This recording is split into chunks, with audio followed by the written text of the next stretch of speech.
자신의 고난보다, 십자가의 고통보다 구원의 문제가 더 시급하다는 사실을 이 십자가 위에서 이 행악자가, 죄인이 깨달은 거예요. 나의 고난보다, 고통보다 나의 구원이 훨씬 더 중요한 거구나. 더 나아가서는 지금 내가 겪는 고통이, 이 고난은 누구로부터 온 게 아니라 내 죄 때문에 온 거구나. 이 사실을 깨달은 거죠. 그러니 주님, 나는 죄인입니다. 주님, 너무 두렵습니다. 고백하는 거예요. 그리고 더 나아가서는, 예수님, 당신께서 당신의 나라에 임하시고 나 당신과 함께하고 싶습니다. 이렇게 고백하는 거예요. 사랑하는 성도님들, 저와 여러분에게 이런 동일한 고백이 있으시기를 축원합니다. 여러분, 고난보다, 고통보다, 시련보다, 환난보다 더 중요한 것은 나의 구원입니다. 주님이 나의 구원자시라는 고백이 내 안에 있어야 됩니다. 그것이 그 어떤 것보다 중요한 거예요. 추수감사절입니다. 그렇죠? 주님께 올 한 해 우리를 지켜주시고 언제나 은혜를 베풀어 주신 주님께 감사와 영광을 올려드리는 여러분들 되시기를 축복합니다. 아버지와 아들이 한 집에 사는데 둘 다 목사였어요. 근데 이 아들 목사가 집에 돌아와서는 아버지 목사에게 이렇게 말하는 거예요. 아버지, 저에게 크게 감사할 일이 있습니다. 그래서 아버지가 그게 무엇이냐 이렇게 물어보니까 아들 목사가, 제가 돌아오는 길에 자동차가 7번 굴렀는데 무사히 아무것도 안 다치고 이렇게 집에 돌아왔습니다. 그러자 이 아버지가 이 이야기를 듣고 덤덤하게 이렇게 이야기하는 거예요. 야, 나는 더 크게 감사할 것이 있다. 그러자 이 아들 목사가 아버지 목사에게 이렇게 말하는 거죠. 아니, 그럼 아버지는 한 8바퀴쯤 구르셨습니까? 그러자 아버지 목사는, 아니다, 나는 한 바퀴도 구르지 않았다.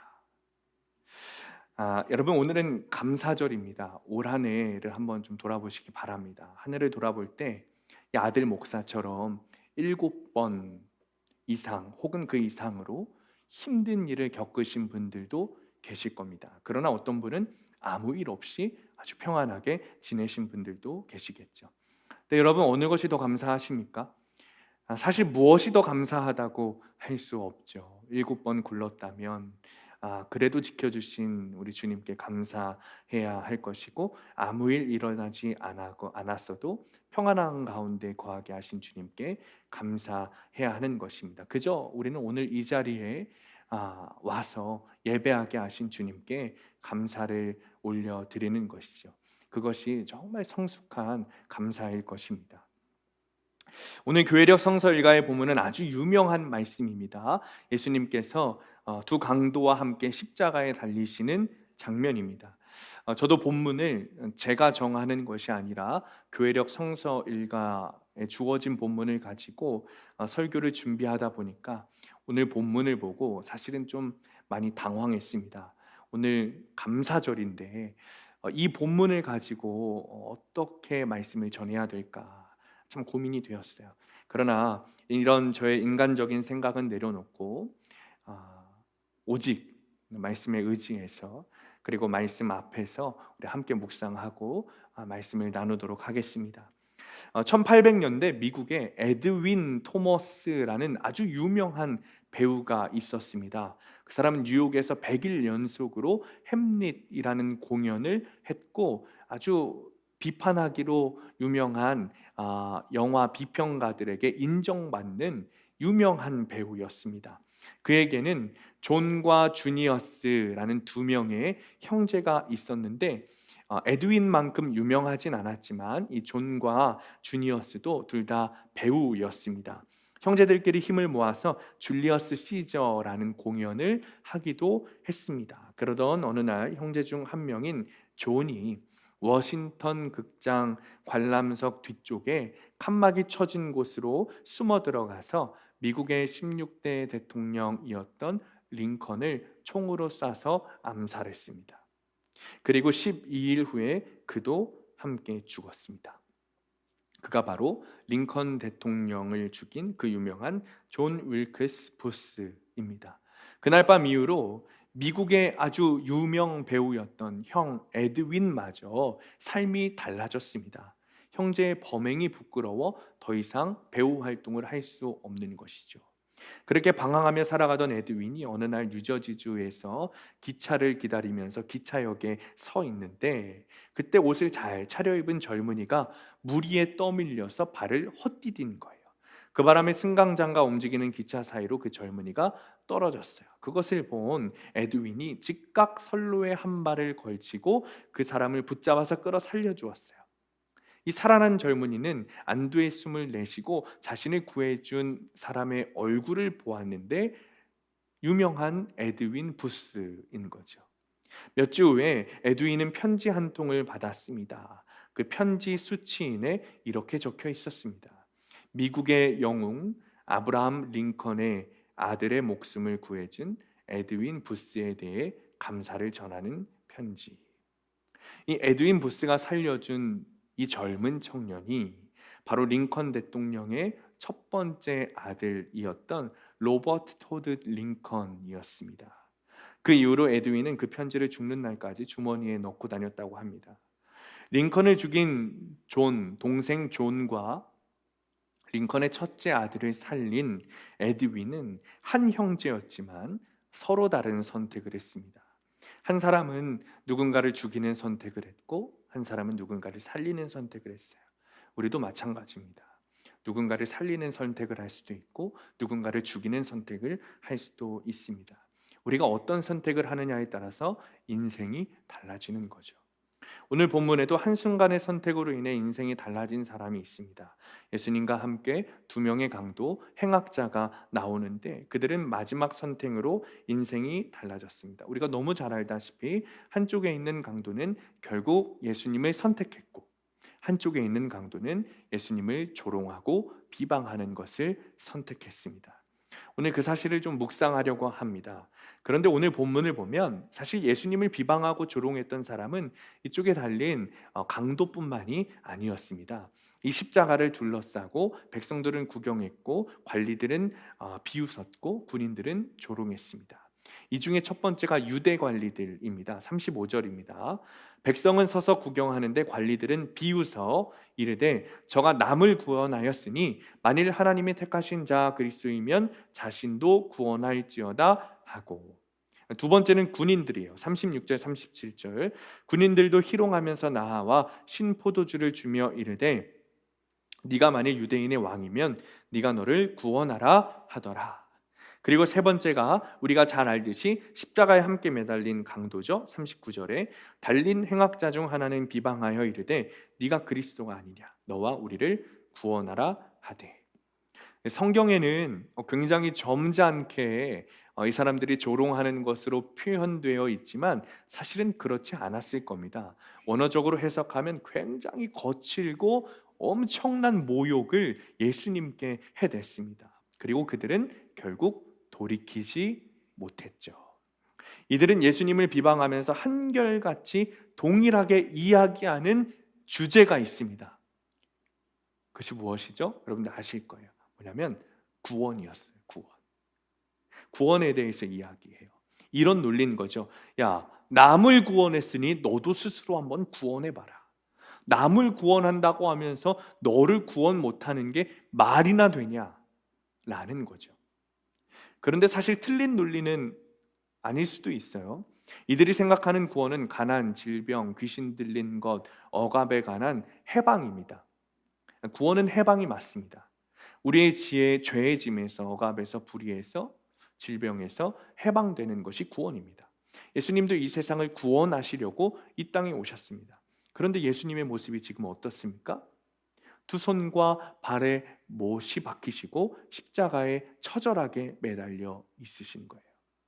자신조차 구원하지 못하시고 무기력한 사람의 모습으로 있는 거죠. 그러니 아주 수많은 사람들을 실망시켰을 거예요. 왜냐하면 지금 예수님의 십자가 주위에 있는 사람들 중에는 여전히 구원받지 못하고 여전히 해방되지 못한 사람들이 질비했기 때문입니다. 여전히 가난하고 여전히 신음하고 여전히 부당한 억압 때문에 어려워하고 허덕이고 있는 사람들이 질비했습니다. 예수님은 이런 사람들에게 실망감을 안겨주고 있는 거예요. 저 사람이 나를 구원해 줄 줄 알았는데 저 사람도 스스로 구원하지 못하다니. 그러니 사실 이 사람들의 말이 맞을 수도 있습니다. 남을 구원했으니 너도 구원해봐. 그래야 우리가 너를 믿을 거 아니야. 너도 구원 못하면서 무슨 남을 구원한다고 말해. 그게 뭐 말이나 되는 거야? 라고 이야기하는 거죠. 그런데 예수 그리스도의 복음을 아는 사람들, 정말 예수께서 이 땅에 가지고 오신 그 사랑과 복음이 무엇인지 아는 사람들은 지금 예수님을 조롱하는 사람들이 말하는 것이 얼마나 위험하고 무서운 것인지 알고 있습니다. 복음을 아는 사람들, 십자가의 원리를 아는 사람들은 예수님이 십자가에서 내려오지 않으셔야만 우리를 구원하실 수 있다는 사실을 우리가 알고 있습니다. 예수님께서 당신 스스로 구원하지 않으셔야만 우리를 구원하실 수 있다는 사실을 복음을 알고 예수를 믿는 우리는 알고 있습니다. 예수님께서 우리의 모든 죄를 짊어지시고 돌아가셔야만, 십자가에서 죽으시고 부활하시는 사건이 있어야만 우리가 구원받을 수 있다는 사실을 우리는 알고 있는 거죠. 그래서 사실 예수 그리스도에게 구원을 가지고 비판하고 조롱하는 사람들이 당신 남을 구원한다고 하면서 너도 한번 스스로 구원해봐 라고 외친 것은 사실 이런 뜻이 되는 거예요. 당신 스스로 당신을 구원하고 나는 구원하지 마세요.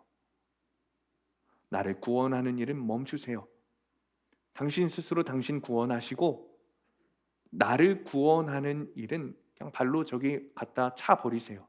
뭐 이런 뜻인 거죠. 물론 그 사람들은 자신들의 입에서 나오는 말이 어떤 의미인지는 몰랐을 겁니다.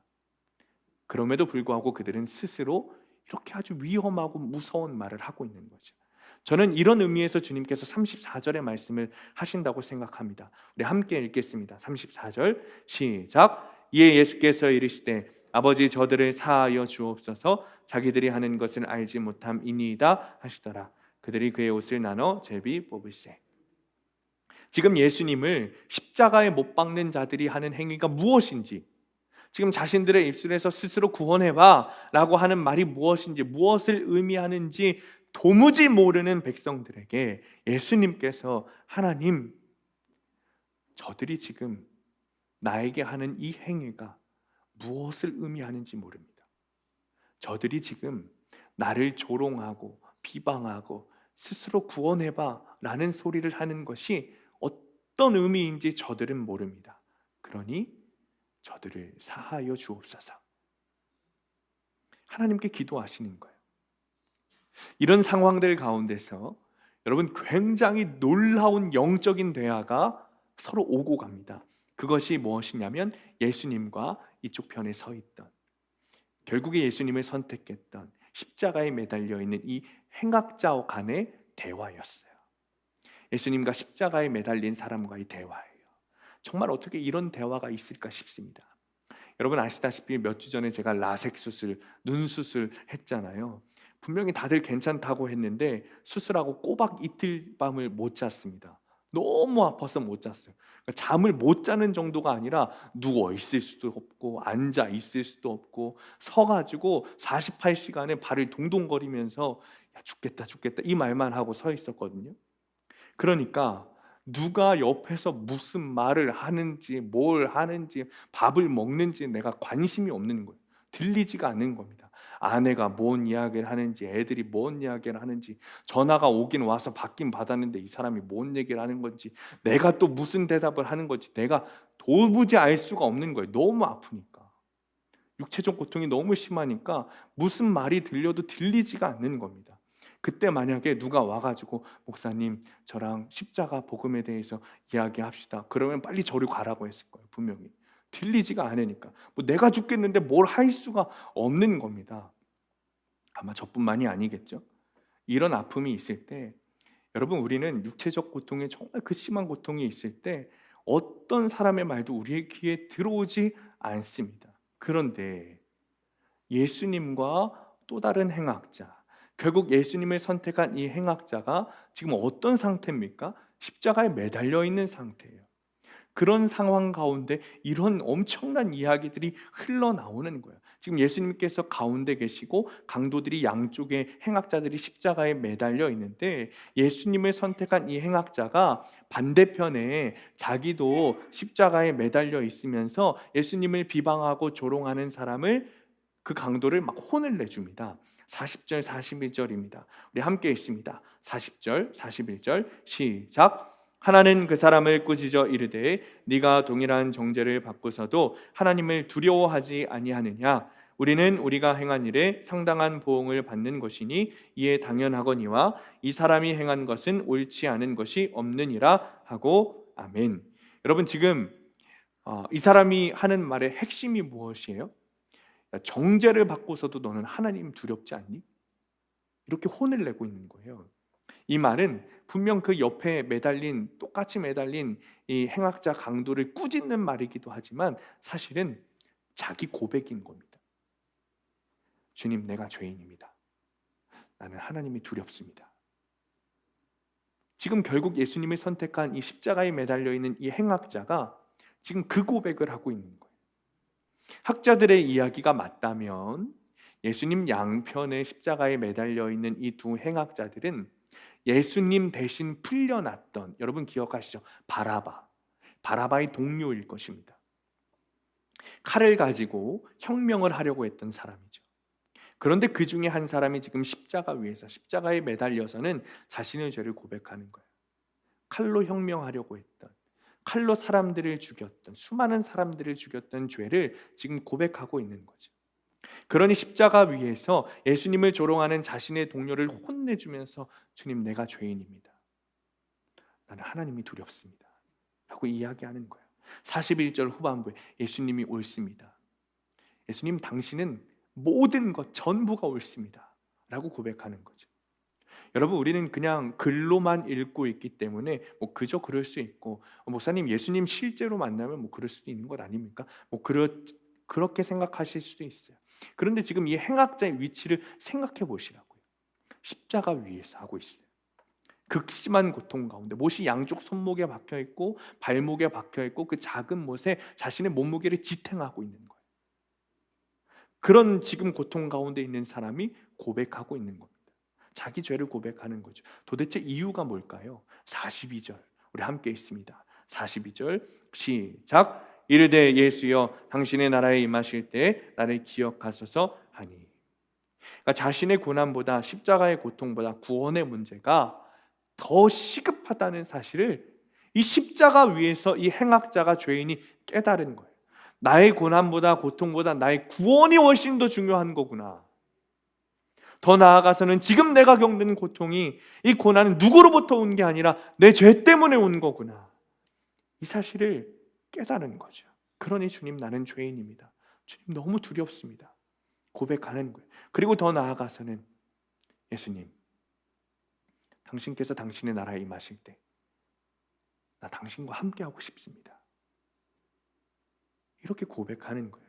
사랑하는 성도님들, 저와 여러분에게 이런 동일한 고백이 있으시기를 축원합니다. 여러분, 고난보다, 고통보다, 시련보다, 환난보다 더 중요한 것은 나의 구원입니다. 주님이 나의 구원자시라는 고백이 내 안에 있어야 됩니다. 그것이 그 어떤 것보다 중요한 거예요. 더 나아가서 이 강도에게, 이 행악자에게는 이 십자가에서의 고통이, 십자가에서의 죽음이 주님을 만나기 위한 도구가 되었어요. 내 죄 때문에 찾아온 고난이라고 믿어지기 시작하는 거예요. 내가 십자가에 달리는 일은 내 죄 때문에 있어야 하는 일이었어 라고 믿어진 거죠. 우리가 저번 주에 함께 묵상했듯이 내가 지금 십자가에 매달린 것은 내가 타락한 성전이기 때문에 예수 그리스도의 성전으로 다시 세워지기 위한 반드시 있어야 하는 무너짐이야 라고 고백하는 거예요. 그러니 그 십자가의 고통 가운데서도 친정 주님을 만나게 된 거죠. 그 십자가 위에서 진짜 주님, 구세주 메시아를 만났다 라고 고백할 수 있는 겁니다. 그러면 주님은 어떻게 반응하셨을까요? 여러분, 주님은 어떻게 반응하셨을까요? 이 구원의 문제에 대해서, 다시 말해서 이 행악자의 구원의 문제에 대해서, 자기 주님의 구원의 문제가 아니라 지금 매달려 있는 아주 범죄하고 더럽고 냄새나는 이 강도 행악자의 구원의 문제에 대해서 주님은 어떻게 생각하셨을까요? 여러분, 예수님의 시선으로 지금 행악자를 바라보고 있다고 생각해 보세요. 지금 예수님이 편히 밑에서 행악자를 십자가에 매달려 있는 이 죄인을, 강도를 바라보고 있는 게 아닙니다. 행악자와 동일하게 그 바로 옆에서 십자가에 매달려 죽어가고 계세요. 지금 자신이 죽게 된 겁니다. 그런데 옆 사람의 고통에 신경 쓸 여유가 있겠습니까? 없죠. 육체적 고통 외에는 그 어떤 것도 생각할 수 없는 상태가 지금 예수님의 상태입니다. 그런 절박한 상황 가운데서 주님이 뭐라고 말씀하셨을까요? 43절 말씀이에요. 우리 함께 읽습니다. 시작. 예수께서 이르시되 내가 진실로 내게 이르노니 오늘 네가 나와 함께 낙원에 있으리라 하시니라. 아멘. 오늘 네가 나와 함께 낙원에 있으리라. 우리가 이 말씀 너무 잘 알고 있는 말씀이지만 말씀하신 주님의 상태를 생각해 보진 않았어요. 주님이 지금 편안한 상태, 안정적인 상태에 계신 게 아닙니다. 지금 주님도 죽음 가운데 계신 거예요. 극심한 고통 가운데 계신 거예요. 안정적인 상태에 계신 게 아니에요. 편안한 죽음도 아니에요. 조롱과 비난은 물론이고 십자가에 매달리기 전에 고난도 당하시고 매질도 당하셨습니다. 그리고 십자가에 매달려 계신 거죠. 엄청난 고통 가운데 계세요. 그런데 주님께서 이렇게 말씀하신 거예요. 오늘 네가 나와 함께 낙원에 있을 거예요. 주님에게도 구원이 가장 중요하셨던 겁니다. 주님에게도 이 행악자의 구원이 더 중요하셨던 거예요. 주님에게도 여러분의 구원이 더 중요하신 겁니다. 주님 역시 자신이 겪고 있는 이 십자가에서의 고난, 고통보다 구원을 더 중요하게 여기셨어요. 오히려 이 행악자가 자신이 생각하는 자신의 구원보다, 행악자가 생각하는 자신의 구원보다 주님이 이 행악자의 구원을 더 중요하게 생각하셨을 거예요. 주님께 구원의 문제는 내 고통의 문제보다, 내 고난의 문제보다 더 큰 문제, 더 중요한 문제였습니다. 그리고 이 구원의 문제 때문에 주님께서 십자가에 달려 돌아가신 겁니다. 이것이 주님께서 우리에게 주신 복음이죠. 그렇기 때문에 이 말씀은 여러분 어느 한 개인의 특별한 말씀이 아니에요. 나의 말씀이고 여러분의 말씀이죠. 우리의 말씀입니다. 이 행악자가, 이 죄인이 나라는 사실을 우리가 깨달아야 되는 거예요. 그것이 은혜입니다. 이 은혜가 임한 사람이 주님의 은혜가 있는 거죠. 영국의 위대한 설교자 찰스 스펄전 목사님이 오늘 본문에 나오는 예수님을 선택한 이 십자가에 달린 강도를 보고 이렇게 말씀하셨어요. 지상에서 주님의 마지막 동반자 뿐만 아니라 천국에 주님과 함께 들어간 첫 번째 동반자. 그 어떤 성경의 유명한 제자들, 성경의 위인들이 아니라 평생 못된 짓만 골라 하던 이 강도가 예수님과 천국에 함께 동반한 첫 번째 동반자가 됐습니다. 분명한 것은 오늘 네가 낙원에 나와 함께 있으리라, 이 말씀이 예수님 곁에 십자가에 매달려 있는 이 강도뿐만이 아니라 나에게 주시는 말씀이라는 겁니다. 우리 모두에게 하시는 말씀이라는 거예요.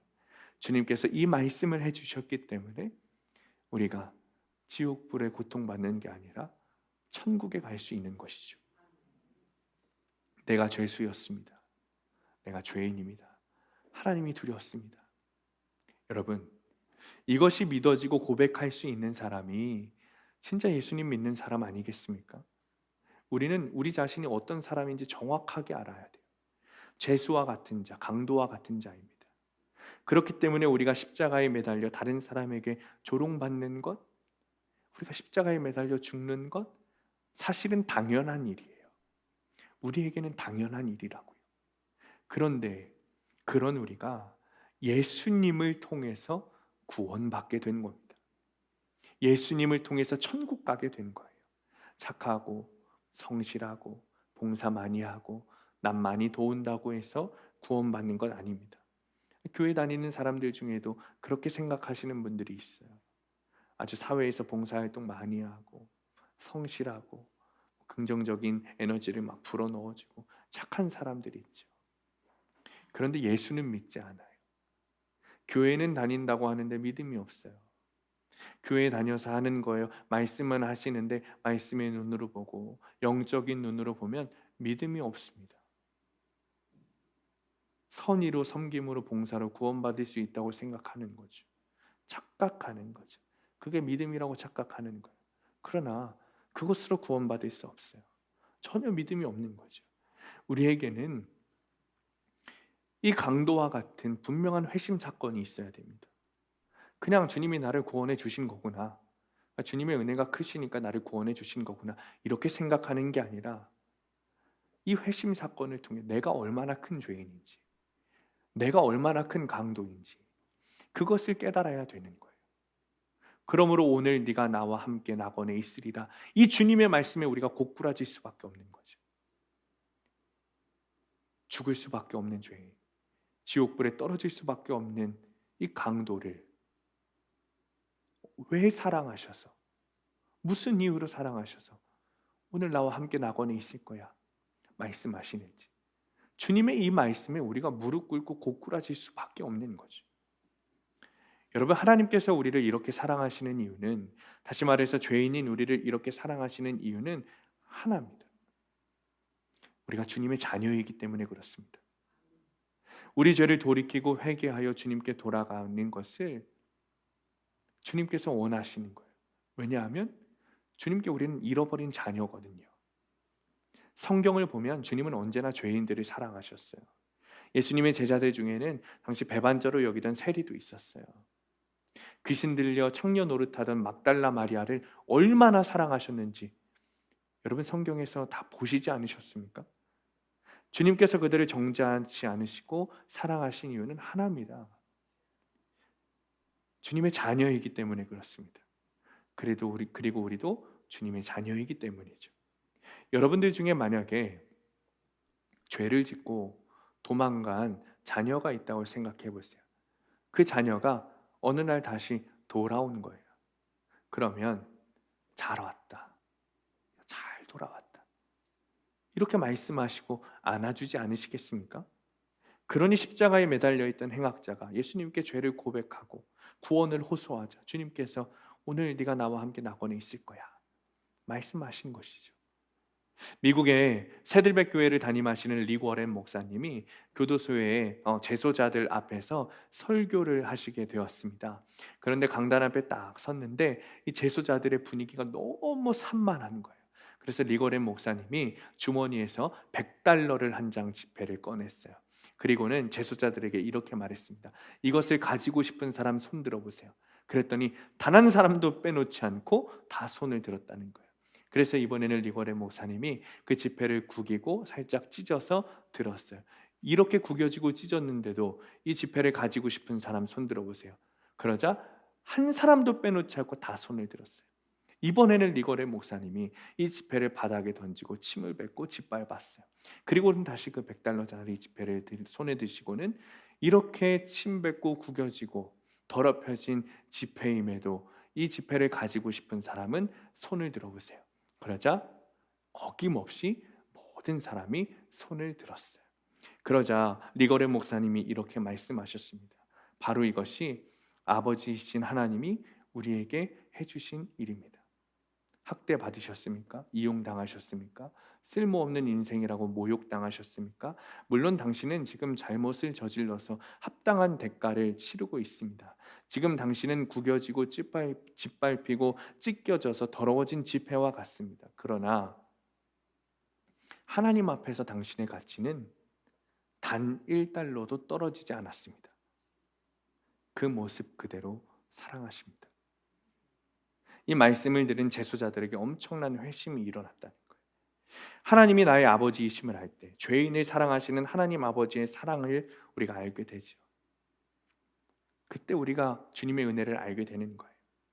하나님 아버지께서 우리를 잃어버린 자녀로 받으셨어요. 그러니까 반복해서 계속해서 죄를 짓고 하나님의 은혜를 값싸게 여김에도 불구하고 우리가 회개하고 찾아가면 어김없이 주님께서 우리를 맞아주시고 용서해 주시는 거예요. 주님, 제가 죄인이었습니다. 하나님이 두렵습니다. 여러분, 이제는 이 눈이 뜨여야 됩니다. 이 눈이 뜨이면 주님이 완전히 다르게 보입니다. 우리의 인생이 완전하게 변합니다. 우리 삶 전체가 바뀝니다. 수년 전에 크리스마스를 앞둔 12월 어느 날 구소련에 속해 있던 알메니아에서 지진이 일어났습니다. 그 당시 지진으로 5만 5천 명이 죽는 아주 큰 사고였어요.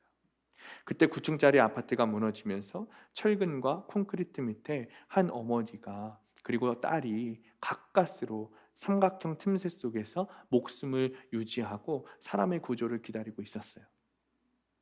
이 스잔나라는 어머니는 4살 먹은 가이안이라는 딸과 함께 그 작은 틈새 속에서 구조를 기다리고 있었습니다. 겨우 숨을 쉬고 있었어요. 구조의 손길을 받지 못한 지 하루, 이틀, 사흘, 나흘이 지났습니다. 4살 먹은 딸 가이안이는 그 어머니 옆에 누워서 비명을 지르면서 한 가지 말을 계속해서 반복했습니다. 엄마, 나 목말라요. 엄마, 나 목말라요. 그러나 가까스로 이 스잔나라는 어머니도 몸을 지탱하고 있었기 때문에 어머니로서 딸을 도와줄 방법이 전혀 없는 거예요. 그런데 그때 그 스잔나 어머니의 머릿속에 한 가지 장면이 떠올랐어요. 텔레비전에서 조난당한 사람들이 먹을 것, 마실 것 없을 때 서로의 피를 나눠 먹었던 장면이 순식간 스쳐 지나간 거예요. 그때부터 어머니는 캄캄한 어둠 속에서 주변을 손으로 더듬기 시작했습니다. 바닥을 더듬다 깨어진 유리 조각을 발견하고는 지체 없이 그 유리 조각으로 자신의 손목을 긋기 시작했어요. 그리고 딸 옆으로 더 가까이 가서 자기의 그 팔뚝에서 흐르는 피를 자기가 사랑하는 딸 가이아니의 입술에 흘려 보내주기 시작했습니다. 어머니는 엄마, 나 목말라요 라는 목소리가 터져 나올 때마다 유리 조각으로 더 힘껏 자신의 팔뚝을 그었습니다. 그리고 자신의 피를 사랑하는 딸의 목에 흘려 넣어 주었어요. 그렇게 2주일이 지났습니다. 그들은 극적으로 사람들에게 발견돼서 구조되었어요. 이 딸 가이아니는 어머니의 희생 그리고 어머니의 피 흘림 때문에 살아났습니다. 딸에게 있어서 어머니의 피는 유일한 살 희망이었습니다. 2000년 전 오늘 본문 속에서 나오는 예수 그리스도의 십자가 사건이 바로 이와 같은 사건입니다. 달리 살 길 없고 달리 하나님의 진노를 피할 길 없는 한 남자의 외침. 주님, 나는 죄인입니다.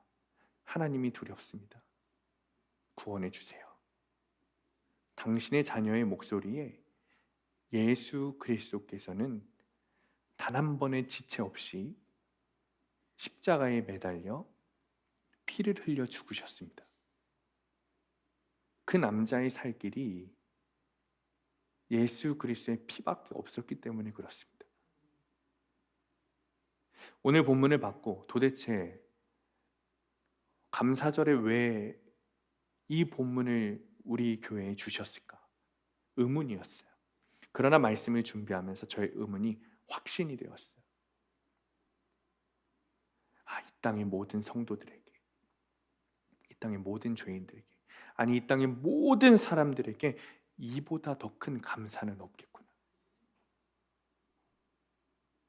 나를 구원하신 주님의 십자가, 오직 나의 죄를 고백하고 주님을 구원자로 모셨을 때 주시는 주님의 보혈의 덮으심, 그것으로 인한 구원보다 더 큰 감사는 없겠구나. 이번 주 큐티 중에 이스라엘 백성들의 우상 숭배로 하나님께서 이제는 더 이상 너희와 함께할 수 없어 라고 말씀하셨어요. 그때 모세가 이스라엘을 위해서 주님께 간구하죠. 이스라엘의 죄를 고백하고 주님께 회개하면서 하나님이 함께 하시지 않으면 이스라엘은 아무것도 아닙니다. 라고 모세가 고백해요. 그때 주님께서 모세의 회개 기도를 들으시고, 그래, 너의 기도를 듣고 내가 너와 다시 함께 하겠다. 여러분, 그것이 감사입니다.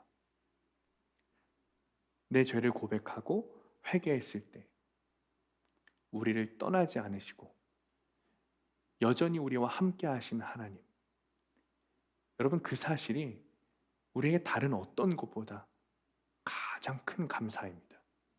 말씀을 마칩니다.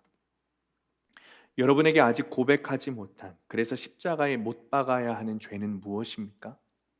여러분의 삶이 잘 되고 잘 먹고 잘 사는 일이 없더라도 오직 주님께서 나를 위해 죽으신 것을 최고의 감사로 여길 수 있으십니까?